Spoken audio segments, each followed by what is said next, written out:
phase recorder has been a big benefit to us in passing some of the time away in our transit out to the moon. And it's rather odd to see it floating like this in Odyssey while it's playing the scenes of 2001. April 13th, 1970. The mood could only be described as relaxed. Apollo 13, man's fifth lunar mission. The third, scheduled to land on the moon, continued its tranquil coast. This is the crew of Apollo 13, wishing everybody there a nice evening, and we're just about ready to close out our inspection of Aquarius and get back to a pleasant evening at Odyssey. Good night. 13, we've got one more item for you when you get a chance. We'd like it to stir up your cryo tanks. In addition, I have a shaft and trunnion. Okay. For a look at the Comet Bennett if you need it. Okay. Stand by. Okay, Houston, we've had a problem here. This is Houston. Say again, please. Houston, we've had a problem. We've had a main B bus undervolt. Roger, main B undervolt. Okay, stand by at 13. We're looking at it. And we had a pretty large bang associated with the caution and warning there. And as I recall, main B was the one that had a amp spike on it once before. In the interim here, we're starting to go ahead and button up the tunnel again. April 11th, 1970. Launch day. The crew of Apollo 13. Jim Lovell, commander and veteran of 3 previous missions. He had orbited the moon Christmas 1968 on Apollo 8. Fred Hayes, his first time up, lunar module pilot. Jack Swigert, command module pilot. 3 days ago, he was on the backup crew. Now he replaced Ken Mattingly. Mattingly had been dropped from the mission because he had been exposed to German measles. He would watch the launch from Houston's mission control. Auto sequence initiated, flight. Roger. Flight booster. So, S4B pre-press complete. Roger. Flight booster. S1C pre-press complete. We're on internal power and we're go. Roger. How's it look, Econ? You got your space? Looks good, flight. Okay. MCC record us to flight speed. Ignition, flight. Roger. Roger. Clock start, flight. Roger. Thrusters go, all engines. Roger. Okay, Fido, how's it look? Looks good here, flight. Good agreement. Okay, Booster, how do you look? S1C looks good, flight. Okay, Capcom, we go, you understand? Okay, we go at 1, Capcom. Get release, flight. Roger.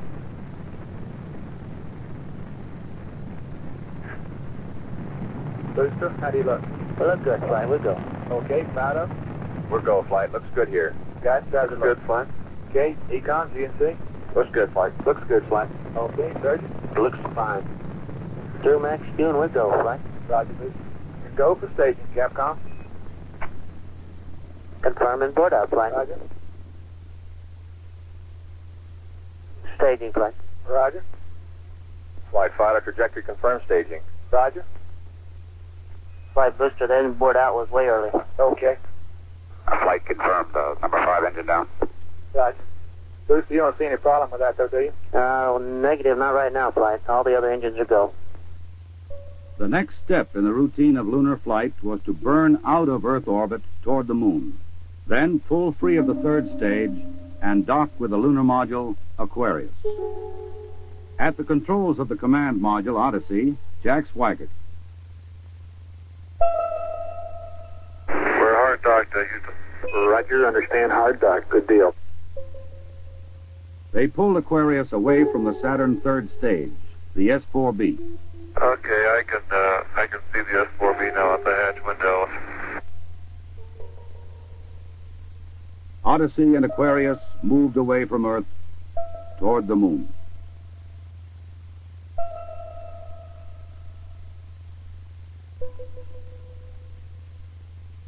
Okay, Houston, we've had a problem here. Flight guidance. Go, guidance. We've had a hardware restart. I don't know what it was. Okay. Houston, we've had a problem. We've had a main B bus undervolt. You see an AC bus undervolt there, guidance? Or, Ecom? Negative, flight. I believe the crew reported it. We got a main B undervolt. We may have had an instrumentation problem, flight. Roger. And we had a pretty large bang associated with the caution and warning there. The sensation I had, that I had felt a vibration accompanying the bang, not a large vibration or shudder. Is there any kind of leads we can give them? Are we looking at instrumentation? Or we got a real problem or what? We're reading 0 N2 pressure in fuel cell 1 and 13 psi on fuel cell 3 O2 pressure. Okay, Barrett, what do you want to do? Open circuit fuel cell 1 and 3? That's firm flight. Shut down the reactance valve, and I asked for reconfirmation, since when you do that, it's sort of irreversible. If you shut one of these things down, they only can be restarted from ground support equipment. Yeah, that's because of AC. And it looks to me, looking out the hatch, that we are venting something. We are venting something out into space. Okay, let's everybody think of the kind of things we'd be venting. GNC, you got anything that looks abnormal in your system? Negative, Mike. How about you, Ecom? You see anything that, with the instrumentation you got, that could be venting? That's firm flight. Let me look at the system flight as far as the venting is concerned. Okay, let's start scanning. Here is a bulletin from ABC News. The Apollo 13 spacecraft has had a serious power supply malfunction that could cause the lunar landing mission to be terminated early. I assume you've called in your backup ECOMs? Flight, say again? Have you called in your backup ECOMs now? See if we can get some more brain power in this We thing? got one here. Roger. At the moment, the astronauts are continuing to try to isolate their trouble. A late report says the spacecraft now is operating on battery power alone. All unnecessary equipment is being turned off. Okay, now let's everybody keep cool. We got LEM still attached. The LEM spacecraft's good, so if we need to get back home, we got a LEM to do a good portion of it with. Okay, let's make sure that we don't do anything that's going to blow our CSM electrical power with the batteries, or that will cause us to lose the main or the fuel cell number 2. Okay, we want to keep the O2 and that kind of stuff working. We'd like to have RCS, but we got the command module system, so we're in good shape if we need to get home. Let's solve the problem, but let's not make it any worse by guessing. My concern was increasing all the time. It went from, I wonder what this is going to do to the landing, to I wonder if we can get back home again. Okay, I'm coming back to you. Flight. Go ahead. I think the best thing we can do right now is start a power down. Right about then, it was quite apparent to me that it was just a question of time that the command module was going to be dead. You don't want to get fuel cell pumps off, do you? We can do that on fuel cell number 1 flight. Okay, well, let's make sure we don't blow the whole mission. Well, the thing that concerns me is throwing equipment. We had a problem. We don't know the cause of the problem. Flight, I've got a feeling we've lost 2 fuel cells. I hate to put it that way, but I don't know why we've lost them. It doesn't all tag up. Network from Flight. Flight network. Bring me up another computer in the RTCC, will you? We got one machine on the RTCC, and we got dual CPs downstairs. Okay, I want another machine up in the RTCC, and I want a bunch of guys capable of running D-logs down there. Roger that. What all this means is only speculation at this point. First, though there has been some tumbling or rotation of the spacecraft, the astronauts do not appear to be in any immediate danger. I'll tell you what, GNC, can you get somebody in the back room to try to figure out what the equivalent delta V is we're getting, so that we can see if we can backtrack to see if we can figure out what's venting. Roger, we'll give it a try, Flight. Okay? When I looked up and saw both oxygen pressures, one absolutely 0 and the other one going down, it dawned on me, and I'm sure Jack and Fred about the same time, that we were indeed in serious trouble. The only way to survive the situation was to transfer to the LEM. Flight Econ. Go ahead, Econ. The pressure in O2 tank 1 is all the way down to 297. We better think about getting in the LEM or using the LEM systems. I'd say this is a serious situation that we have ever had in manned spaceflight. We've always called the LEM a good lifeboat under those circumstances. If at any time in the mission, however, the LEM had separated and we had gotten ourselves into a rendezvous situation, or the command module being around the moon, then what you state is absolutely true. It would be a fatal situation. Tell me you from Flight. Go ahead, Flight. I want you to get some guys figuring out minimum power in the LEM to sustain life. The accident had occurred 200,000 miles from Earth. Lovell, Swigert, and Hayes rode in the lunar module attached to a lifeless command module. Apollo 13 had started as a mission of scientific exploration. It was now a matter of survival. Since the command module was dead, except for the oxygen and power hoarded for re-entry, the guidance platform of Aquarius, designed to land on and take off from the moon, would have to be used. The first milestone, and I consider this after the accident, I guess, more or less the survival now. The first milestone was to get alignment on the LEM platform. Alignments are important, you know, because without knowing exactly which way the attitude of the spacecraft is in space, there's no way to tell how to burn or how to use the engines of that spacecraft to get the proper trajectory to come home. The position we are now on the Earth-Moon plane, we have to go around the moon to get back if we're going to use the dipped engine. You would have had enough capability with the SDS engine, but of course we don't dare use that now.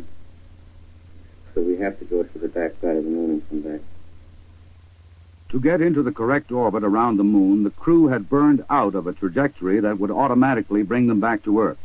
They would have to get back onto a safe course toward Earth. He needs to put his throttle to min also, Flight. Throttle to min? Yes, he's at 29% now, roughly. This maneuver again was completed on time, and because it was a manual burn, we had a three-man operation. Jack would take care of the time. He'd tell us when to light off the engine, when to stop it. Fred handled the pitch maneuver, I handled the roll maneuver, and I pushed the buttons to start and stop the engines. Aquarius, and you go for the burn.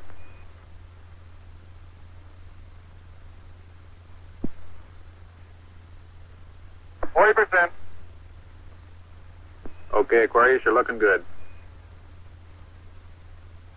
Auto shutdown. The first problem was solved. They were back on the path to Earth. But there were many other problems to be solved. From a building at Houston's Manned Spacecraft Center, systems experts coordinated the coast-to-coast effort to get the crew back. One of the big problems was consumables. There would be enough to eat and drink. But in space, there are other factors. Oxygen to breathe, electrical power to keep the spacecraft alive, water to cool the equipment and keep it operating. What we'll be doing till we get them back on the water is concentrating on everything that is their lives are dependent upon at the moment, rather than worrying about the accident, because there's nothing we can do about that now. It appears at the present time that everything is under control and that we have a safe situation at the moment. Hey, I want to say you guys are doing real good work. So are you guys, Jack. We are about 70 hours from home, and we think we have the situation in control. We've projected the consumables as I've described, and we have a plan for carrying out the rest of the mission, but there is going to be no relaxation at all as far as that goes from now until splash. There was a key decision to be made before Apollo 13 went behind the moon. Where to bring them down. Their present course would take them to the Indian Ocean, where recovery would be difficult. A burn to bring them home quicker would take them to the Pacific Ocean near the recovery forces. Bringing them home even faster would place them in the South Atlantic, again away from recovery forces. It was decided to take them to the Pacific. We've run these simulators both here and at the Cape and at the contractors continuously ever since last night. We've tried to simulate virtually everything that we've had the crew to do that is non-normal that they've done, and we've proven most everything that we've been able to run on the simulator prior to passing it up to them. There may be some details we haven't done, but at least we've checked the feasibility of everything we've done, and we'll continue to do that. They passed 137 miles from the moon. For Lovell, it was the second time that he had seen the moon so near. But there was no time for contemplation. There was another critical burn coming. Okay, let's get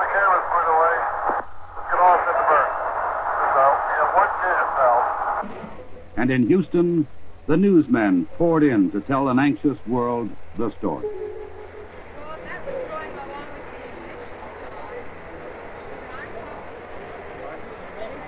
Shortly after Apollo 13 had separated from the Saturn third stage, the stage had been sent onto a trajectory toward the moon. Its impact would be recorded by the seismometer left by Apollo 12.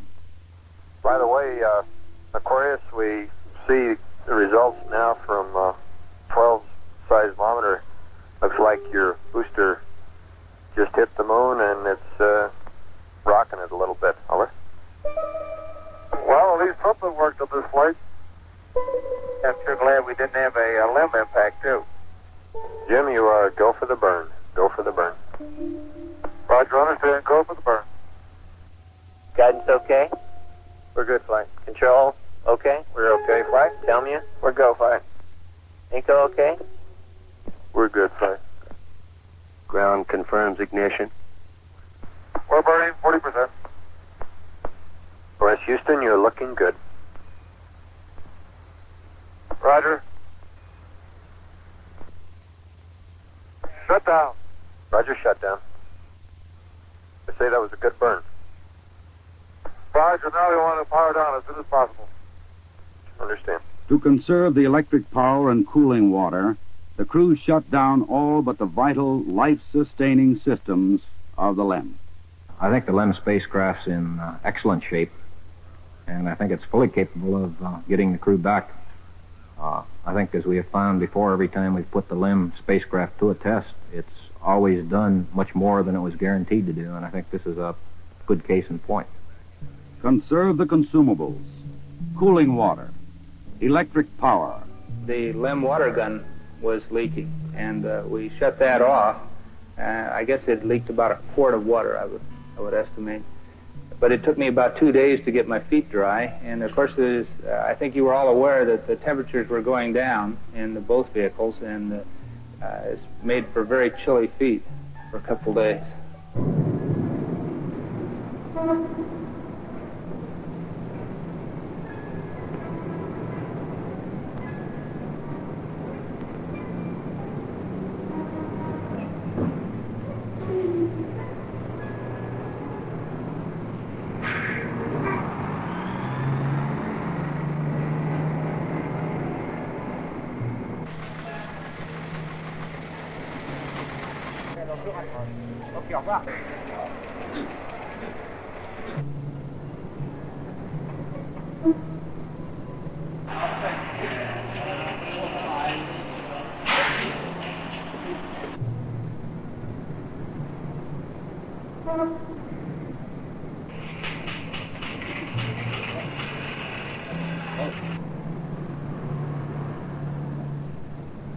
Lord, your astronauts will come back safe.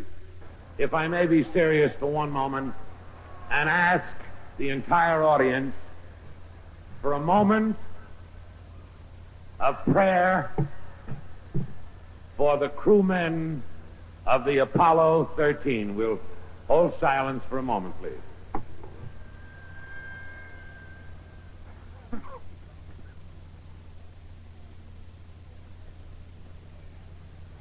RCS-A stands at 62% and B at 62%. I see we were going a hell of a long time without any sleep. We're going to have to start thinking about getting people back to sleep again because I didn't get hardly any sleep last night at all. Command module just slowly kept going down in temperature until I think just prior to reentry, it was down to about 38 degrees.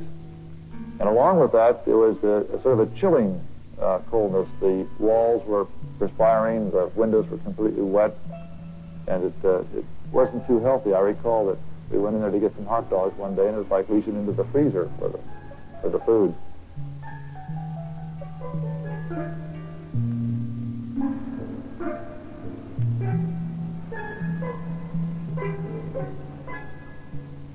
If you want my opinion of how they handled the situation when it happened, they handled it exactly like we'd expect them to. They were about as well on top of it as anybody could be, knowing what we knew, which isn't very much, I'll have to admit. but I think they did everything right within the knowledge that was available to us in a timely fashion, which is what all we expect of them. I think they did a beautiful job of it. We actually had a third little sleep restraint, which Fred then put on and buttoned up and kept a little bit warm. The astronauts faced another problem, their own exhaled breath. The lithium hydroxide chemical to take carbon dioxide out of the air was not sufficient in the lunar module. They would have to adapt the canisters from the command module to fit the hoses in the LEM. On the ground, an adapter was fashioned from materials the crew had available in the LEM. Cardboard from a checklist, plastic bags, and tape. After checkout in an environmental chamber, the directions for construction were sent up to Aquarius. At this point in time, I think the partial pressure of carbon dioxide was reading about 15 millimeters. And we constructed 2 of these things and put them online, and I think within an hour, the partial pressure of CO2 was down to 0.2. So you see that survival now became one of initiative and ingenuity, and it was one which the ground continually helped us along. We had all kinds of people on the ground trying to think up ways of extending our lifetime. There would be still another burn, a mid-course correction to get Apollo 13 into the narrow corridor through the atmosphere for a safe return to Earth. We're at burn attitude, flight. I'll let Ignition. Thrust looks good. Shut down. hang in there, it won't be long. There were moments when I didn't know how much consumables we had, whether we could make it back or not, but in a situation like that, there's only one thing you can do. You just keep going, and you just keep thinking up where you can get more consumables. And so that's exactly what we did. On April 17th, they prepared for re-entry. After a small course correction burn, they jettisoned the damaged service module. Copy that. And there's one whole side of that spacecraft missing. Is that right? The whole panel is blown out, almost from the base to the engine. Really a mess. Man, that's unbelievable. Next, they got back into Odyssey to jettison Aquarius prior to entry into the atmosphere. Let's jettison. Okay, copy that. Farewell, Aquarius, and we thank you. Okay, LOS in a minute or a minute and a half. At entry attitude, we'd like Omni Charlie. And welcome home. Thank you.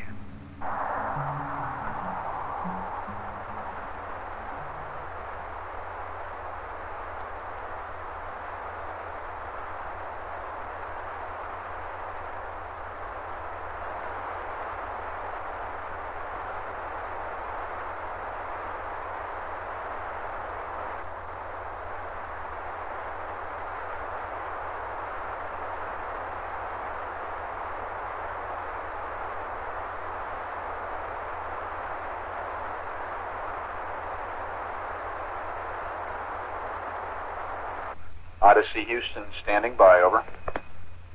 Okay, go over.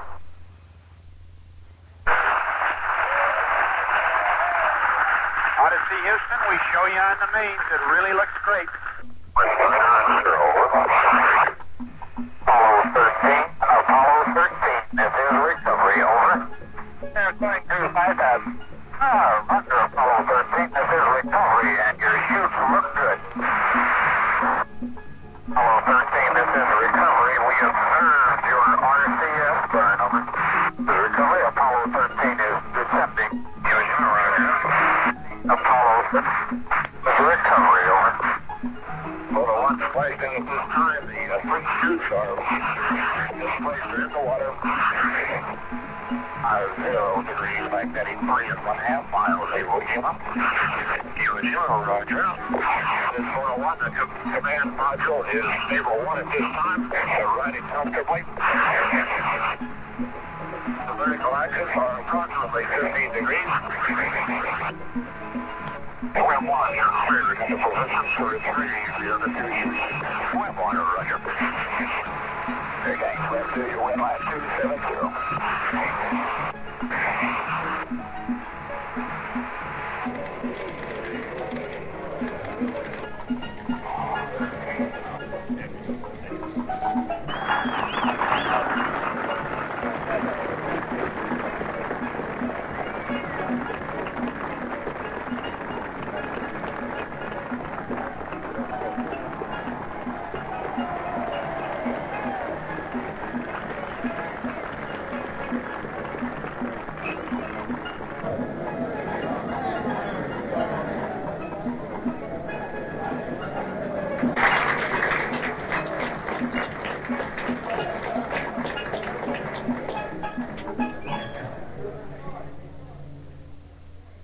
I recall, Captain, that when I spoke to you on the phone, you said that you regretted that you were unable to complete your mission.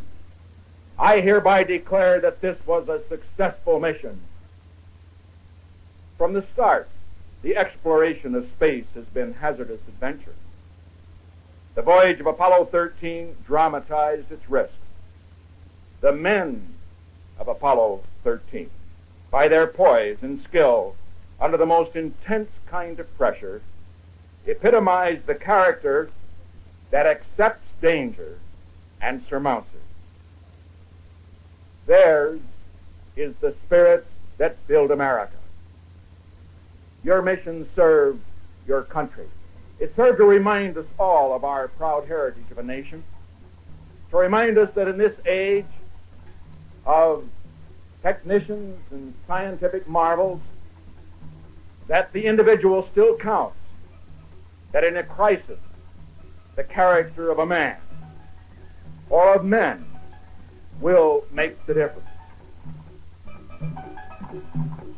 GNC. Go. Surgeon. Go. Procedures. Go. AFD. Go. Network. Go. Computer soup. Go. Raj, network, give me an amber. RTC on AFD conference. RTC's on the AFD conference. Okay, all flight controllers, let's play it cool.